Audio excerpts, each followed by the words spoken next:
Pandey sir, Vajpayee sir, विद्यालय के अन्य गुरुजनों को मेरा नमन। सभी कर्मचारी जो प्रत्यक्ष या परोक्ष रूप से इस विद्यालय के संचालन में अपनी सेवा दे रहे हैं, उनको मेरा प्रणाम है और आप सभी को मेरा अभिवादन है। मैं परिचय तो आपको हल्का फुल्का मिल ही गया है, लेकिन जो वास्तविक परिचय है वो ये है कि मैं अपने परिवेश का एक परिणाम हूँ बस। ठीक है, कोई व्यक्तिगत किसी प्रकार की कोई व्यक्तिगत उत्कृष्टता वगैरह का दावा करना थोड़ा बेईमानी है। ये परिवेश का परिणाम होता है व्यक्ति हमेशा। मैं अपने माता जी के परिश्रम का, अपने पिताजी के साहस का, अपने गुरुजनों के मार्गदर्शन का एक छोटा सा जो उन्होंने जो दिया जलाया वो जलने का प्रयास कर रहा हूँ, बस इतनी सी बात है। और यही व्यक्ति को आगे बढ़ाती है, यही व्यक्ति को सफल बनाती है। इस बात को हमेशा ध्यान रखिएगा। अगली बात जो मैं आपसे करना चाहता हूँ ये है, पहले मैं आपसे पूछता हूँ कि यदि कहीं पर कोई अपने को व्यवस्था करनी हो, कोई बिजनेस करना हो, मान लीजिए एक बिजनेस करना है हमको, अकाउंटा में बिजनेस करना है किसी चीज का, कह लीजिए कपड़े का व्यवसाय करना है मान लीजिए, ठीक है।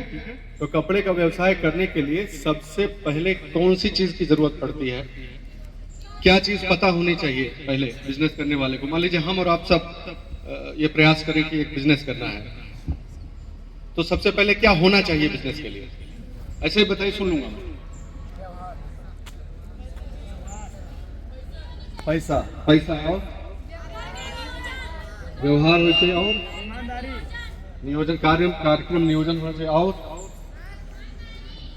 ईमानदारी होनी चाहिए। बहुत बढ़िया, ईमानदारी ज्यादा हो तो चलबे नहीं करी, खैर कोई बात नहीं, मजाक कर रहे हैं। सबसे पहले होनी चाहिए डिमांड, ठीक है, उस चीज की मांग होनी चाहिए पहले, तब बाकी चीजें चलती हैं। नहीं, गलत बोले तो बताओ, ठीक बात है, सब लोग सहमत हैं इस बात से। उस प्रोडक्ट का डिमांड होना चाहिए पहले, तब कुछ हो सकता है, वरना नहीं हो सकता। उसके बिना तो कुछ हो ही नहीं सकता है। उसके बाद चाहे जितना आप खड़ा करते रहिए, अगर डिमांड नहीं है तो बिजनेस नहीं चलेगा।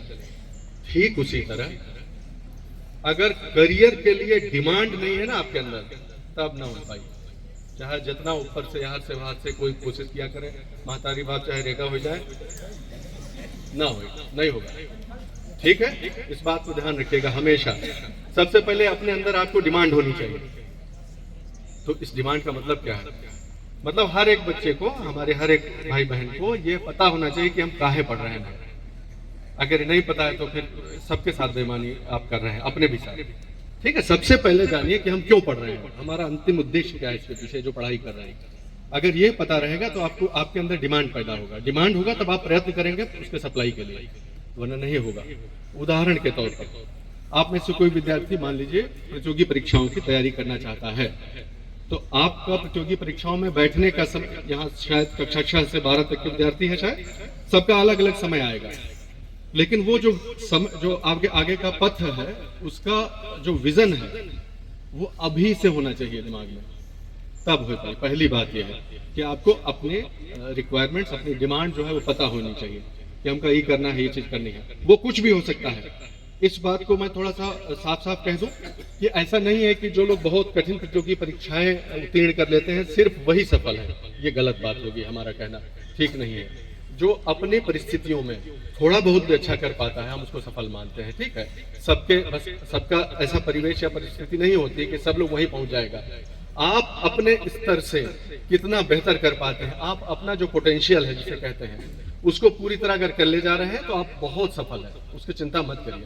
सबकी परिस्थितियां अलग अलग होती हैं, कोई 10 कोस से दौड़ा चला आ रहा है, कोई के घर में जो है चारा सानी भूसी लगाने से ही फुर्सत नहीं है, किसी को अपने माता पिता की सेवा करना पड़ रहा है, सबकी परिस्थितियां अलग हैं। तो जो यूनिफॉर्म सिस्टम ऑफ वैल्यूएशन है, जो यूनिफॉर्म सिस्टम ऑफ असेसमेंट है, ये उतना ऑब्जेक्टिव नहीं है। ठीक है, बहुत ही सब्जेक्टिव चीज है ये। तो पहली बात ये जान लीजिए कि ऐसा आवश्यक नहीं है कि आप कोई बहुत बड़ा तीर मार देंगे तभी आप सफल हैं। आप छोटे छोटे बेबी स्टेप्स जिनको कहा जाता है, जैसे बच्चा छोटे छोटे चलता है, उन बेबी स्टेप्स में आप प्रोग्रेस कीजिए। ठीक है, लक्ष्य अपना, मैं ये नहीं कह रहा हूं कि लक्ष्य छोटा रखिए, लेकिन लक्ष्य के स्टेप्स में रखिए कि अभी मैं इस कक्षा में पढ़ रहा हूं या पढ़ रही हूं, और अभी हमारी जो जिम्मेदारी बस इतना है कि इसमें टॉप 10 में आना है, कम से कम अपने क्लास में इतना नंबर आ जाए, धीरे धीरे छोटे छोटे लक्ष्य रखिए, सबसे पहली बात, ठीक है।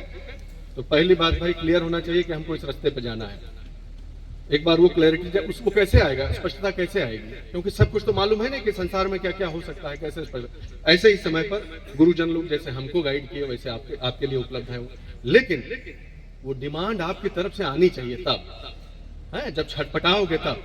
हम हमेशा एक उदाहरण देते हैं सबको, अपने जो भी हैं विद्यार्थी तो विद्यार्थियों से ज्यादा सीखने को ही मिलता है, हम सिखा कम पाते हैं, लेकिन हम बता रहे हैं खाली कि कोई नदी नरदहा में जैसे हो यहाँ से दाब दिया हो, नदी में अगर यहाँ से दबाए दे तुमको तो सांस लेने के लिए छटपटाहट होती है कि नहीं, बाहर निकलेंगे चाहे जितना आप वैसे जोर लगाते हैं उससे कहीं ज्यादा जोर लगाना पड़ेगा आपको, जो लगाएंगे आप अपने आप लग जाता है। ये जो छटपटाहट है वो अगर पैदा हो जाए करियर को लेकर तो फिर कोई उसको रोक नहीं सकता है। ध्यान रखना इसको, जिंदगी और जिसे कहते हैं ना जीने का सवाल हो जाएगा तब हो जाएगा। यही छटपटाहट थी हमारे पिताजी में, इसलिए हम जहाँ पर हैं आज वो उनके वजह से हैं। हम तो टीचर बनना चाहते थे हमेशा से, लेकिन उनकी मंशा थी, उनको यही छटपटाहट थी कि नहीं।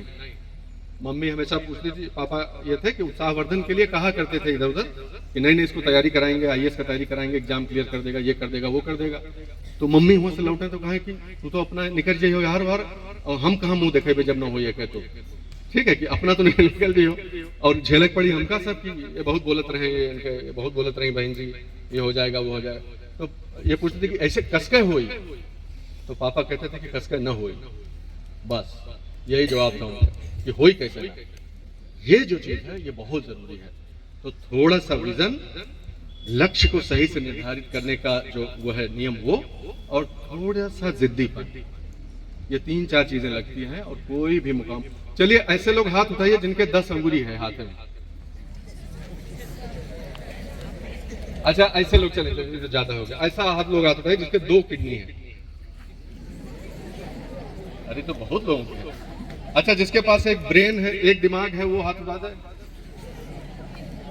अरे देखो यह देखो, अब यूं कुछ लोग नहीं उठा रहा, तो बहुत ईमानदार है वो लोग। नहीं होगा तो नहीं उठा। यह है हमरे है, जितना चीज आप लोग उठाए हाथ इतना चीज हमारे भी पास है। इतने हम तो किसी गिनती में ही नहीं गिनते अपने आप को, लेकिन जितने सफल से सफलतम लोग हैं सबके यही तो है, इतना यही सब तो है। तो कहाँ फंस रहा है मामला? पे मामला इन्हीं छोटी छोटी चीजों में फंस रहा है। ठीक है, जिंदगी को बेहतर बनाने वाली चीजें बहुत छोटी छोटी चीजें होती हैं। कोई बहुत बड़ा चीज नहीं चाहिए उसके लिए, राजपाट नहीं चाहिए। छोटी छोटी चीजों से लाइफ में इंप्रूवमेंट हो जाता है, और बहुत छोटे छोटे स्टेप्स लेने से ही आदमी आगे बढ़ जाता है। आप बहुत बड़ी चीजों का बोझ अगर अपने आप डाल लेंगे, पहले से बहुत बड़ा चीज कर लेंगे। विजन बड़ा होना चाहिए, लेकिन जो अचीवेबल टारगेट बोलते हैं ना, जिसकी उपलब्धि की जा सके ऐसा लगे, वो छोटे छोटे रखा जाता है। ठीक है, जैसे आप टारगेट बनाइए हफ्ते भर का, बहुत ज्यादा उन्हें गर्मी की छुट्टी में आपकी सब अगले क्लास का पढ़ डालेंगे। अभी भी हो रहा है सब, अभी भी चलता होगा। अगले साल का सिलेबस पहले ही तैयार कर लेंगे, टॉप कर देंगे, ताकि हो कुछ नहीं है। हमारे टाइम पे यही रहा। ठीक है, नहीं, छोटे स्टेप्स रखिए। इस सप्ताह में इस फलाने चीज को ऐसे पढ़ डालेंगे, इसके सवाल सॉल्व कर डालेंगे, बस इतने ही। अगले हफ्ते का टारगेट अगले। तो लक्ष्य जो विजन है, उद्देश्य है जो, वो बड़ा रखिए, और लक्ष्य छोटे छोटे रखिए, जिसे आप अचीव करते जाए और आपका उत्साह बढ़ता जाए। ये काम करता है, बहुत अच्छे से काम करता है। नंबर 1। दूसरी रणनीति का दूसरा जो पक्ष है, एकेडमिक्स में जब तक हो, माने जब तक स्कूल कॉलेज के पढ़ाई में जब तक हो, तब तक सभी विषयों का अच्छे से खूब अध्ययन करिए गुरुजनों से। जब प्रतियोगी परीक्षाओं में उतरिएगा, जब आगे, तब ये चीज एक छोटी सी याद रखिएगा हमारी, कि तब सबसे पहले ये जानने की कोशिश करिएगा कि क्या नहीं पढ़ना है, नहीं तो आपका समय और आपकी ऊर्जा सब नष्ट हो जाएगा। ये ध्यान रखेंगे बड़े होके। जब प्रतियोगी परीक्षा की तैयारी करने शुरू करो, तो चाहे गुरुजनों से जिससे भी पूछना है, सबसे पहले ये पूछना कि ये बता दो कि क्या क्या नहीं पढ़ना है, बाकी हम अपने आप कह लेंगे। ज्यादातर हम बता रहे हैं, अभी आपके लिए थोड़ा ज्यादा प्रीमेच्योर हुआ जा रहा है, लेकिन अभी जान लीजिए कि आगे असफलता इसलिए नहीं आती कि कोई, बहुत सारे लोग मेहनत करने वाले हैं ना, बहुत सारे लोग अच्छा सिंसियर मेहनत करते हैं, ऐसा नहीं है। वहां तक जो जाते हैं मेहनत करते हैं, लेकिन उनका समय और ऊर्जा फालतू चीज पढ़ने में नष्ट हो जाता है। फालतू का यूट्यूब का रील देख रहा है, लेक्चर वो वाला रील नहीं, पढ़ाई वाला ही रील, लेकिन फालतू लोगों का देख रहा है। जो लोग चुटकुला सुना रहा है क्लास में, उसका रील चल रहा है, और उनका काम है कि यूपीएससी का उनको पढ़ाने का काम है, लेकिन वो चुटकुला सुना रहे हैं, फिलॉसफी बतिया रहे हैं। इससे बचना है।